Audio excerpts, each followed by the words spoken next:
హరిచక్రమా హరిచక్రమా హరిచక్రమా.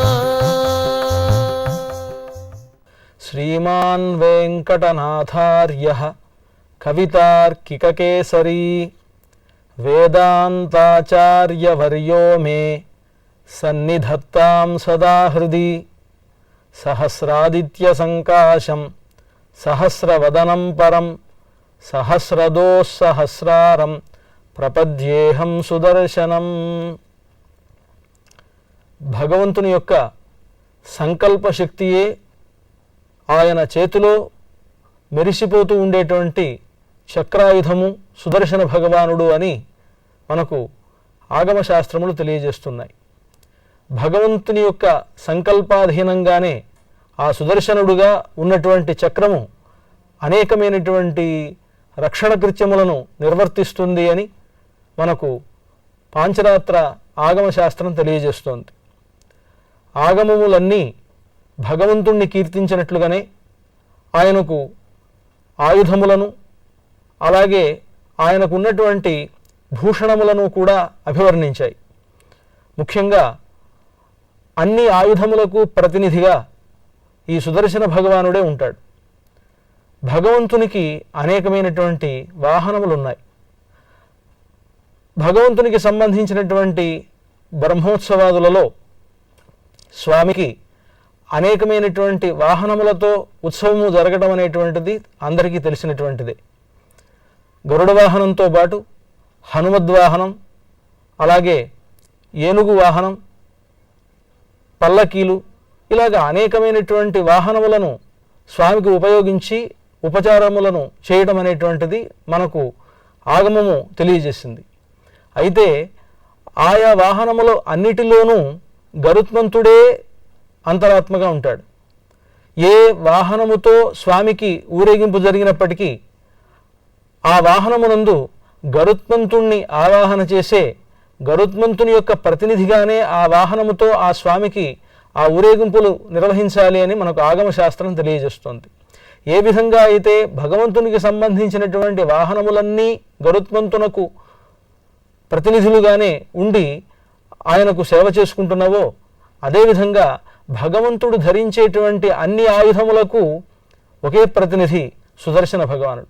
కనుక అన్ని ఆయుధములకు అగ్రేసరుడుగా ఈ సుదర్శన భగవానుడు సుదర్శన ఆయుధం పిలువబడుతోంది. కనుక ఆ సుదర్శనోపాసనం సద్య ఫలదాయకమని మనకు మంత్రశాస్త్రములు తెలియజేస్తున్నాయి.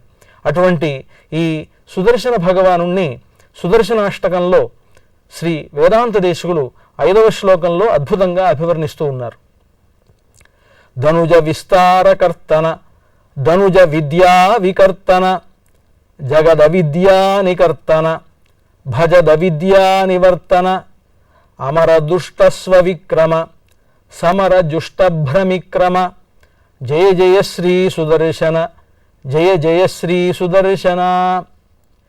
ఈ 5వ శ్లోకంలో వేదాంత దేశికులు సుదర్శన భగవానుణ్ణి సాంసారికమైనటువంటి సకల దుఃఖ నివారకుడుగా అభివర్ణిస్తున్నారు. సాంసారిక దుఃఖం చాలా భరించరానటువంటిది, సర్వులకు ఏర్పడేటువంటిది. కేవలం మానవులకే కాక దేవతలకు కూడా ఈ సాంసారిక భయం అనేటువంటిది ఉన్నది. కనుక ఈ సాంసారిక దుఃఖం అనేటువంటిది ఆబ్రహ్మకీట పర్యంతం, అంటే బ్రహ్మ మొదలుకొని ఒక చిన్న చీమ వరకు సాంసారిక దుఃఖం అనేటువంటిది ఉంటుంది. వీరికి ఉండేటువంటి ఈ సాంసారిక భయమునంతా పోగొట్టేటువంటి శక్తి భగవంతునికే ఉన్నది. ఉన్నప్పటికీ భగవద్ ఆయుధముగా భగవత్ ప్రతినిధిగా ఉండి భగవంతుని చేతిలో ఎల్లప్పుడూ ధరింపబడి సర్వులకు ఉండేటువంటి తాపములను తొలగించేటువంటి సుదర్శన భగవానుడే ఈ సాంసారిక దుఃఖమును తొలగిస్తాడు అని ఈ శ్లోకంలో శ్రీమద్ వేదాంత దేశికులు ఈ సుదర్శన మూర్తి యొక్క, ఈ సుదర్శన చక్రము యొక్క సకల సాంసారిక దుఃఖ నివర్తకత్వాన్ని దీంట్లో తెలియజేస్తూ ఉన్నారు. ధనుజ విస్తారకర్తన. ధనుజులు అనంటే అసురులు, అంటే రాక్షసులు అన్నమాట. ఈ రాక్షసుల యొక్క విస్తారము అంటే వారికి ఉండేటువంటి విస్తృతి, వారి సంపద అధికం కావడం, అలాగే వారి తపస్సు ఎక్కువ కావడం, తద్వారా లోకం వినాశనం అయిపోతుంది. అంటే ఆసుర ప్రవృత్తి కలిగినటువంటి వారు గనక అధికమైతే, ఆసుర ప్రవృత్తి కలిగినటువంటి వారికి సంపదలు అధికమైన, వారికి ఐశ్వర్యం అధికమైన, వారు ఎంతగానో అభివృద్ధి పొందిన తద్వారా లోక వినాశం కనుక అలాంటి అసురుల విస్తృతిని కర్తన ఖండించేటువంటి వాడు. ధనుజ విస్తార కర్తన. ధనుజులు అనంటే రాక్షసుల యొక్క, అసురుల యొక్క విస్తార కర్తన, వారి యొక్క విస్తృతిని ఖండించేటువంటి వాడా, ఖండించేటువంటి ఓ సుదర్శన భగవానుడా అని మొట్టమొదటి నామాన్ని అనుసంధించారు వేదాంత దేశకులు. తర్వాత ధనుజ విద్యా వికర్తన, ధనుజ విద్యా వికర్తన, ధనుజ విస్తారకర్తన, ధనుజ విద్యా వికర్తన. రెండవ నామం సుదర్శన భగవానుడిది ధనుజ విద్యా వికర్తన. ఇలాగ ఇక్కడ కూడా ధనుజులంటే అసురులే, రాక్షసులే. ఈ అసురుల యొక్క విద్యా వికర్తన, విద్య అంటే మాయ, ఆ మాయను వికర్తన సమూలముగా నశింపజేసేటువంటి వాడా అని ఇక్కడ ఈ రెండవ నామధేయాన్ని, సుదర్శనుడి యొక్క నామధేయాన్ని అనుసంధిస్తున్నారు వేదాంత దేశకులు. జగద్ అవిద్యా నివర్తన, భజద్ అవిద్యా నివర్తన. రెండవ పాదంలో జగత్ అవిద్యా నికర్తన. ఈ సమస్తమైనటువంటి జగత్తు ఉన్నదే, లోకం, చేతనాచేతనమైనటువంటి ఈ ప్రపంచం, ఈ ప్రపంచంలో ఉండేటువంటి అవిద్యా నివర్తన. అవిద్య అంటే ఇక్కడ అజ్ఞానం. జగత్తు మొత్తానికి కూడా అజ్ఞానం ఉన్నది. ఈ అజ్ఞానం అనేటువంటిది జగత్తును భ్రమలో పడవేస్తూ ఉంటుంది. జగత్తు అంటే చేతనాచేతనమైనటువంటి ప్రపంచం. ఈ చేతనాచేతనమైనటువంటి ప్రపంచంలో ఉండేటువంటి అవిద్య, అజ్ఞానమును నివర్తన పోగొట్టేటువంటి వాడు. అలాగే భజద్ అవిద్యా నివర్తన లేదా జనితమిశ్రా వికర్తన అనే రెండు పాఠములు ఉన్నాయి. అంటే జగద్ అవిద్యా నికర్తన, జనితమిశ్రా వికర్తన అనే ఒక పాఠం, అలాగే భజద్ అవిద్యా నివర్తన అని రెండవ పాఠం. ఈ రెండు పాఠాలు కూడా పెద్దల వల్ల అంగీకరించబడ్డాయి. ఇక్కడ జనితమిశ్రా వికర్తన అనేటువంటి నామధేయానికి అర్థం జనితమిశ్ర. జని అనంటే పుట్టుక అన్నమాట, సంసారం అనేటువంటి చీకటి. ఈ జనితమిశ్రము అంటే తమిశ్ర తామసి రాత్రిహి అన్నట్లుగా తమిశ్ర అంటే చీకటికి అర్థం. కనుక జనితమిశ్ర వికర్తన, సంసారం అనేటువంటి చీకటి రాత్రికి వికర్తన, సూర్యుడు వంటి వాడా అని అర్థం జనితమిశ్ర వికర్తన అనంటే. లేదు అక్కడ భజద్ అవిద్యా నివర్తన అనేటువంటి పాదాన్ని, అనేటువంటి దాని పాఠాన్నే కనుక తీసుకున్నట్లయితే భజద్ అవిద్యా నివర్తన, ఆయనను భజించేటువంటి వారికి ఉండేటువంటి అజ్ఞానము అనేటువంటి చీకటిని నివర్తన, నిశ్శేషముగా పోగొట్టేటువంటి వాడు అని అర్థం. సుదర్శన భగవానుడు సుదర్శన మహాజ్వాల కోటి సూర్య సమప్రభ అని అంటారు. సుదర్శనుడు మహాజ్వాలారూపి అయి ప్రకాశవంతముగా వెలుగుతూ ఉంటాడు.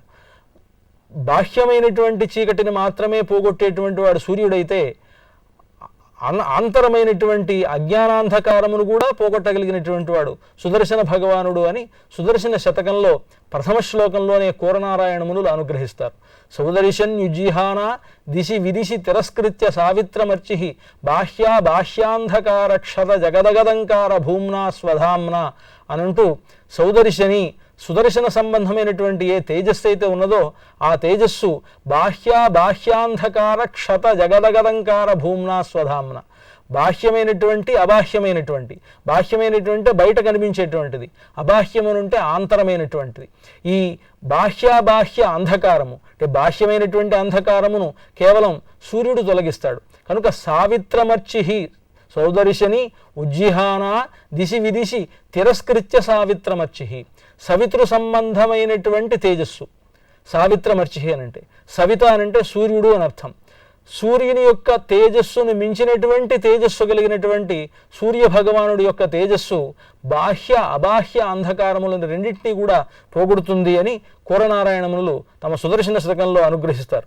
కనుక ఇక్కడ భజద్ అవిద్యా నివర్తన, తనను ఆశ్రయించి తనను భజించేటువంటి వారికి, తనను ఉపాసించేటువంటి వారికి ఏర్పడినటువంటి అజ్ఞానము అనేటువంటి అంధకారాన్ని నివర్తన, నిశ్శేషముగా పోగొట్టువాడా అనేటువంటి ఇక్కడ ఈ నామధేయం. తర్వాత అమరదృష్ట స్వవిక్రమ, అమరదృష్ట స్వవిక్రమ, దేవతల చేత, అమరులంటే దేవతలు, ఈ దేవతలచే చూడబడినటువంటి స్వవిక్రమ, తన యొక్క పరాక్రమము కలిగినటువంటి వాడు. దేవతలకు కష్ట సమయం ఏర్పడినప్పుడు కూడా వారికి ఈయన సుదర్శన భగవానుడే తన విక్రమాన్ని ప్రకాశింపజేస్తూ ఉంటాడట. కనుక అమర దృష్ట స్వవిక్రమ సమర జుష్ట భ్రమిక్రమ. ఇక్కడ సమర జుష్ట భ్రమిక్రమ. సమర అంటే యుద్ధమునందు, జుష్ట ఆశ్రయింపజేయబడినటువంటి భ్రమిక్రమ అంటే భ్రమణ భంగిని కలిగినటువంటి వాడు అనమాట. అంటే సమరమునందు సుదర్శన భగవానుడి యొక్క పరాక్రమం భ్రమణ రూపంలో ఉంటుంది. శ్రీకృష్ణ పరమాత్మ తాను ప్రయోగించినప్పుడు, సుదర్శన చక్రమును ప్రయోగించినప్పుడు సుదర్శన భగవానుడు అలాగా ఆ భ్రమణం చేస్తూనే వెళ్ళి కాశీ విప్లోషణము మొదలైనటువంటివి చేశాడు అని భాగవతాది పురాణములు తెలియజేస్తున్నాయి. కనుక సమర యుద్ధరంగమునందు, సమర యుద్ధరంగంలో జుష్ట భ్రమిక్రమ ఆశ్రయింపబడినటువంటి భ్రమణ భంగిని కలిగినటువంటి వాడు సుదర్శనుడు. అలాంటి సుదర్శన భగవానుడికి జయ జయ శ్రీ సుదర్శన, జయ జయ శ్రీ సుదర్శన. ఓ సుదర్శన భగవానుడా, నీవు సర్వోత్కర్షతో వెలగవలసినది, అలాగే నీకు జయము జయము, నీకు నమస్కారము అని ఈ శ్లోకంలో సుదర్శన భగవానుడికి ఉండేటువంటి సాంసారిక సకల దుఃఖ నివర్తకత్వాన్ని, ఈ శ్లోకం ద్వారా సుదర్శన భగవానుడు సాంసారిక సకల దుఃఖములను నివర్తింపజేసేటువంటి వాడు, సంసారము నుండి ఈ జీవులను ఉద్ధరించేటువంటి వాడు అని సుదర్శన భగవానుడిని ఈ శ్లోకంలో వేదాంత దేశికులు అభివర్ణించారు. ఇక 6వ శ్లోకంలో వేదాంత దేశికులు సుదర్శన భగవానుణ్ణి గొప్ప కరుణామూర్తిగా అభివర్ణిస్తున్నారు. భగవంతుని చేతిలో వెలిగిపోతూ జ్వాలా సహస్రారధరం సర్వారిష్ట వినాశకం సర్వసంపత్ప్రదం శేషగిరీశం శ్రీనిధిం భజే అని వెంకటేశ్వర స్వామి కూడా సహస్రారధరుడు, అంటే సుదర్శన చక్రాన్ని ధరించినటువంటి వాడు. సుదర్శనమూర్తికే సహస్రారుడు అని పేరు. సహస్ర ఆదిత్య సంకాశం సహస్రవదనం పరం సహస్రదో సహస్రారం అని.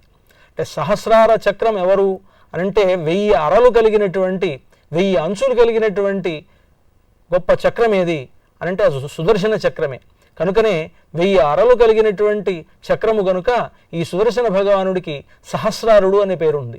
జ్వాలా సహస్రారధరం, జ్వాలామాలలతో కూడినటువంటి సహస్రార చక్రమును ధరించినటువంటి వాడు శ్రీ వెంకటేశ్వర స్వామి. జ్వాలా సహస్రారధరం సర్వారిష్ట వినాశకం, భక్తులకు ఏర్పడినటువంటి అన్ని అరిష్టములను వినాశనం కలుగజేసేటువంటి వాడు శ్రీ వెంకటేశ్వర స్వామి. ఆయనకు అలాంటి చేయూతనిచ్చేటువంటి వాడు సుదర్శన భగవానుడు. కనుకనే పరమ దయామూర్తి అయినటువంటి భగవంతుని చేత మెరిసిపోతూ ఉండేటువంటి ఈ సుదర్శన భగవానుణ్ణి నిరతిశయమైనటువంటి కరుణాకరుడుగా వేదాంత దేశికులు ఈ 6వ శ్లోకంలో అభివర్ణిస్తూ ఉన్నారు. ఆ శ్లోకాన్ని అనుసంధానం చేసి ఆ శ్లోకార్థాన్ని మనం పరిశీలిద్దాం. ప్రతిముఖాలీఢబంధుర పృథు మహాహేతిదంతుర వికట మాయా బహిష్కృత వివిధ మాలా పరిష్కృత పృథు మహాయంత్రతంత్రిత దృఢదయాతంత్రయంత్రిత జయ జయ శ్రీ సుదర్శన, జయ జయ శ్రీ సుదర్శన. ప్రతిముఖాలీఢ బంధుర, మొట్టమొదటి నామధేయం సుదర్శన భగవానుడిది ప్రతిముఖాలీఢ బంధుర. బంధుర అందమైనటువంటి వాడు. ఎలాగ అందముగా ఉంటాడు సుదర్శన భగవానుడు? సుదర్శనం ఇలాగ చుట్టి ఒక చక్రంలాగా ఉంటుంది కదా సుదర్శన చక్రం. ఆ చక్రమునందు 8 దళములతో కూడినటువంటి పద్మం, ఆ పద్మము లోపల షట్కోణం, ఆ షట్కోణమును ఆశ్రయించి షట్కోణమునందు సుదర్శన పురుషుడు వేంచేసి ఉంటాడు అని మంత్రశాస్త్రములు ఆగమాది శాస్త్రములు తెలియజేస్తున్నాయి. ఆ సుదర్శన భగవానుడు ఎలా ఉంటాడో దానిని ఈ ప్రథమ నామధేయం, ఈ సుదర్శన భగవానుడి యొక్క ప్రథమ నామధేయం ఇక్కడ వేదాంత దేశికులు అభివర్ణిస్తున్నారు. చాలా అందంగా ఉంటాడు. ఎలాగ అందంగా ఉంటాడు? ప్రతిముఖాలీఢ బంధుర, ఎడమకాలను ముందుకు చాచి కుడికాలను వెనుక పెట్టి ప్రత్యాలీఢ అనేటువంటి సన్నివేశంతో ఉండేటువంటి స్థితిలో బంధురుడు మనోహరంగా ఉంటాడు. బంధుర అంటే అందముగా ఉంటాడని ఒక అర్థం, బంధుర అంటే వంగినవాడు అని అర్థం. అంటే కొంచెం ఇలాగ కాళ్ళు వంచి ఉంటాడు, ఎడమకాలు ముందుకు చాచి ఉంటాడు, కుడికాలను వెనక పెట్టి ఉంటాడు. అలాగ నిల్చుని ఉండేటువంటి సన్నివేశాన్ని ప్రతిముఖాలీఢ సన్నివేశం అని అంటారు. ఇక దానికే ఒక ప్రమాణ శ్లోకాన్ని అనుగ్రహిస్తున్నారు పెద్దలు. ఆలీఢంతు తతోగ్రత దక్షిణే వామమాకుంచ ప్రత్యాలీఢం విపర్యయే. ఆలీఢము అనేటువంటి ఒక భంగిమ ఉన్నది. ఆలీఢం అనేటువంటి భంగిమలో దక్షిణ పాదం ముందు ఉండి వామపాదం వెనక ఉంటుంది. దానికి విపర్యయంగా ప్రత్యాలీఢం అనంటే ఎడమకాలు ముందుకు ఉండి కుడికాలు వెనకకు ఉండడం అనేటువంటిది ప్రత్యాలీఢ సన్నివేశం. ఆ ప్రత్యాలీఢ భంగిమలో బంధుర మనోహరంగా ఉండేవాడని ఒక అర్థం, బంధుర కొంచెం వంచినటువంటి కాళ్ళు కలిగినటువంటి వాడని రెండో అర్థం. ప్రతిముఖాలీఢ బంధుర, ఈ విధంగా సుదర్శనమూర్తి షట్కోణంలో ఈ విధంగా ఉంటాడు అని ఈ పాదంలో చెప్తున్నారు. ప్రతిముఖాలీఢ బంధుర పృథు మహాహేతి దంతుర. పృథు మహాహేతి దంతుర, పృథు విపులమైనటువంటి గొప్పవైనటువంటి, హేతి ఆయుధముల చేత, దంతుర వ్యాప్తమైనటువంటి వాడా. సుదర్శన మహాపురుషుడు ఆ సుదర్శన చక్రమునందు ఉండేటప్పుడు ఈ విధంగా నిల్చొని ఉండి ప్రత్యాలీఢ పాదముగా ఉండడంతో పాటు అనేకమైనటువంటి ఆయుధములను ధరించి ఉంటాడు. సుదర్శన పురుషుడు ఎన్ని చేతులనైతే ధరించి ఉంటాడో అన్ని చేతులలోనూ అన్ని రకాలైనటువంటి ఆయుధములను ధరించి ఉంటాడు. సుదర్శన భగవానుని యొక్క రూప వర్ణన మనకు ఆగమాది శాస్త్రములు మంత్రశాస్త్రములు వర్ణించాయి. సుదర్శనుడితో పాటు సుదర్శన నారసింహమూర్తిని కూడా కలిగి ఉండడం ఒక రూపం. ఒకవైపు సుదర్శనమూర్తి షోడశభుజుడుగా ఉంటాడు, ఇంకొక వైపు నారసింహమూర్తి చతుర్భుజాలలో చక్రములను ధరించి యోగముద్రలో వేంచేసి ఉంటారు. ఇలాగ ఉండేటువంటి ఆ సుదర్శన మూర్తిని, సుదర్శన అర్చామూర్తిని సుదర్శన నారసింహమూర్తి అనడం ఉన్నది. సుదర్శన నారసింహమూర్తి ధ్యాన శ్లోకం కూడా చాలా అద్భుతంగా ఉంటుంది. సహస్రార చక్రే షట్కోణగర్భజ్వలం నారసింహ ప్రభాపూరితాత్మ స్వపాదాబ్జయుగ్మాశ్రితానాన్ నిధానం జయ శ్రీయుతో కీర్తిరాజోవతాన్నః అని ఆ సుదర్శన నారసింహమూర్తి ధ్యానం. ఒకవైపు సుదర్శనుడు 16 చేతులతో 16 రకములైనటువంటి ఆయుధములను కలిగి ప్రత్యాలీఢ పాదముతో అందముగా ఉంటే, ఇంకొక వైపు నారసింహస్వామి యోగాసనములో ఉండి 4 చేతులలోనూ 4 సుదర్శన చక్రములను ధరించి మనకు దర్శనమిస్తూ ఉంటాడు. ఇలాగ ఉండేటువంటి మూర్తిని సుదర్శన నారసింహమూర్తి అని ఉపాసించడం ఉన్నది. అది ఆయన ఎలా ఉంటారో చెప్తున్నారు. సహస్రార చక్రే, సహస్రారం అంటే 1000 అరలు కలిగినటువంటి చక్రమునందు షట్కోణగర్భజ్వలం, షట్కోణ గర్భమునందు అంటే షట్కోణములతో కూడినటువంటి ఆ సుదర్శన చక్రమునందు గర్భజ్వలం, జ్వలం నారసింహ ప్రభాపూరితాత్మ, నారసింహ కాంతితో వెలిగిపోతూ ఉండేటువంటి సుదర్శనమూర్తి అని ధ్యాన శ్లోకం. కనుక అలాగ ఉండేటువంటి సుదర్శనమూర్తి 4 బాహువులతో ఉన్నట్లయితే 4 చేతుల్లోనూ 4 రకములైనటువంటి ఆయుధాలను ధరించి ఉంటాడు. 8 చేతులు ధరించి ఉన్నట్లయితే 8 రకములైనటువంటి ఆయుధములను ధరించి ఉంటాడు. ఏదైనప్పటికీ పృథు మహాహేతి దంతుర, హేతి అంటే ఆయుధ విశేషములు. ఈయనే ఒక ఆయుధం భగవానుడికి. కానీ ఈయన కూడా ఆయుధమే అయినప్పటికీ ఆయుధమైన ఆయుధ పురుషుడుగా ఉన్నప్పుడు ఆయన మరల కొన్ని ఆయుధములను ధరించి ఉంటాడు అని మనకు ఆగమశాస్త్రంలో చెబుతున్న రీతిగా ఈయన ఈ సుదర్శన మహాపురుషుడు ఆ చక్రంలో ఉండి ప్రత్యాలీఢ పాదయుక్తుడై పృథు మహాహేతి దంతుర అనేకమైనటువంటి ఆయుధములను ధరించి ఉంటారు. వికట మాయా బహిష్కృత వివిధ మాలా పరిష్కృత. వికట మాయా బహిష్కృత, వికటమైనటువంటి మాయకు బహిష్కృత దూరమైనటువంటి వాడు. రాక్షసులు చూపించేటువంటి మాయలన్నిటికీ కూడా బహిష్కృతుడైన వాడు. వికట మాయా బహిష్కృత వివిధ మాలా పరిష్కృత, అనేకమైనటువంటి అనేక రకములైనటువంటి మాలల చేత పరిష్కృత అలంకరింపబడినటువంటి వాడు. వివిధ మాల పరిష్కృత, రకరకములైనటువంటి మాలికలను ఆయన వక్షస్థలంలో ధరించి ఉంటారు. వివిధ మాలా పరిష్కృత పృథు మహాయంత్ర తంత్రిత, గొప్పదైనటువంటి, పృథు అంటే గొప్పదైనటువంటి, మహాయంత్ర తంత్రిత లేదా మహాయంత్ర యంత్రిత అని 2 పాఠాలు తీసుకోవచ్చును. మహాయంత్ర తంత్రిత, మహాయంత్రమునందు గొప్ప సుదర్శన మహాయంత్రమునందు తంత్రిత ప్రతిష్ఠింపబడినటువంటి వాడు. సుదర్శనమూర్తికి సంబంధించినటువంటి యంత్రం చాలా అద్భుతమైనటువంటి ఫలితాలను ఇస్తుందని మంత్రశాస్త్రం తెలియజేస్తోంది. మంత్ర బీజాక్షరములతో కూడినటువంటి సుదర్శన మహాయంత్రమునందు ప్రతిష్ఠితుడై ఉంటాడు. కనుకనే పృథు మహాయంత్ర తంత్రిత, గొప్పదైనటువంటి మహాయంత్రమునందు ప్రతిష్ఠింపబడినటువంటి వాడు ఈ సుదర్శన భగవానుడు అని పృథు మహాయంత్ర తంత్రిత, దృఢ దయాతంత్రయంత్రిత, దృఢమైనటువంటి దయా అనేటువంటి గొప్ప తంత్రము చేత యంత్రిత వశీకరింపజేసుకోనబడినటువంటి వాడు. దృఢదయాతంత్ర యంత్రిత, దృఢమైనటువంటి దయ కలిగినటువంటి వాడు. ఆయన ఆ దయతోటి కూడి ఉండి తన భక్తులందరినీ ఎల్లప్పుడూ కాపాడుతూ ఉండేటువంటి వాడు కనుక దృఢదయాతంత్ర యంత్రిత, దృఢమైనటువంటి దయా అనేటువంటి తంత్రము చేత వశీకరింపజేసుకోబడినటువంటి వాడు ఈ సుదర్శన భగవానుడు కనుక జయ జయశ్రీ సుదర్శన, జయ జయశ్రీ సుదర్శన. కనుక ఓ సుదర్శన, నీకు సర్వోత్కర్ష కలుగుగాక, నీకు నమస్కారముగుగాక అని ఈ శ్లోకంలో వేదాంత దేశకులు అద్భుతంగా అభివర్ణిస్తున్నారు. ముఖ్యంగా ఈ సుదర్శన భగవానుడు గొప్ప దయామూర్తి అని ఈ శ్లోకంలో భావం. ఈయనకు ఉండేటువంటి దయ భగవంతునికి ఎంత దయ ఉన్నదో అంత దయ ఈ సుదర్శన భగవానుడికి కూడా ఉన్నది. భగవానుడు పరమ దయాళువు కదా, ఆయనకే ఆ దయ లేకపోయినట్లయితే మన బోటి వారెవరూ ఆయనను సమీపించలేరు. నిజానికి భగవంతుడు కరుణామూర్తి గనుకనే ఆయన వద్ద మనం చేరగలుగుతున్నామని. సర్వస్వామి అయినటువంటి భగవంతుడు నిజానికి జీవులు చేసేటువంటి తప్పిదములన్నిటినీ కూడా లెక్క కట్టినట్లయితే ఆయన సమీపించేటువంటి శక్తి మనకెవరికీ ఉండదు. నిజానికి ఆయన పరమ దయాళు, పరమ వాత్సల్యమూర్తి కనుక అలాంటి వాత్సల్య దయలకు స్థానమైనటువంటి భగవంతుని మనం సమీపించగలుగుతున్నాం. భగవంతునికి ఉండేటువంటి సర్వశక్తిత్వము, సర్వస్వామిత్వము అనేటువంటి అధికమైనటువంటి గుణములతో పాటు భగవంతునికి ఉండేటువంటి సౌలభ్య గుణం చాలా గొప్పది. సౌలభ్యము అని అంటే చాలా సులభముగా ఆయనను సమీపించడానికి వీలైనటువంటి గుణములు. భగవంతునకు రెండు రకాలైనటువంటి గుణములు ఉంటాయని మనకు వేదాంత శాస్త్రం తెలియజేస్తోంది.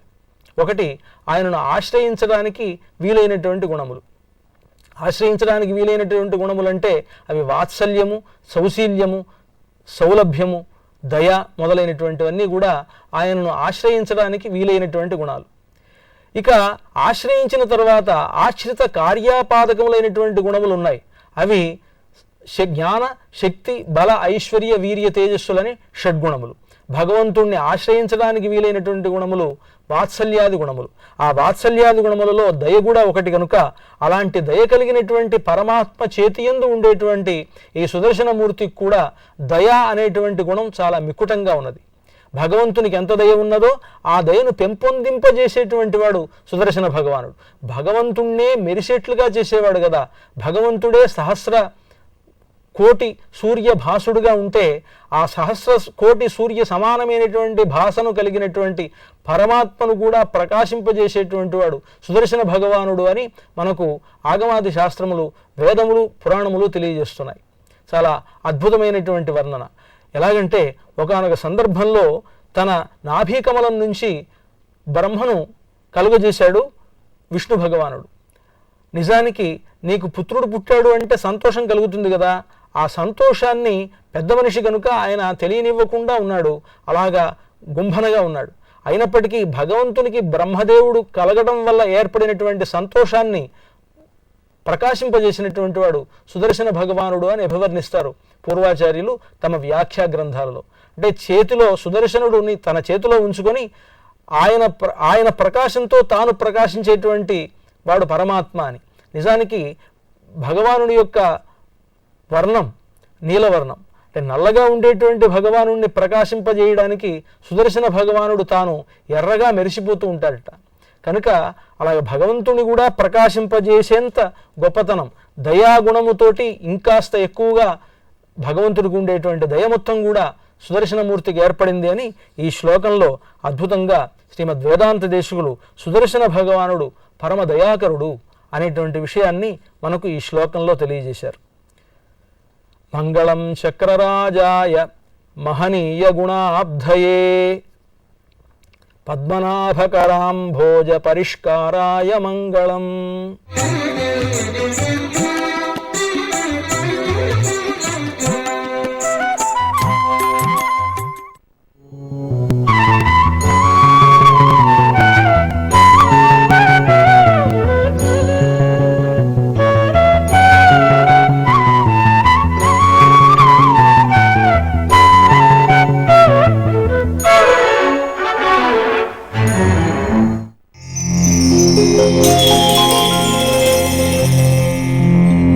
Thank you.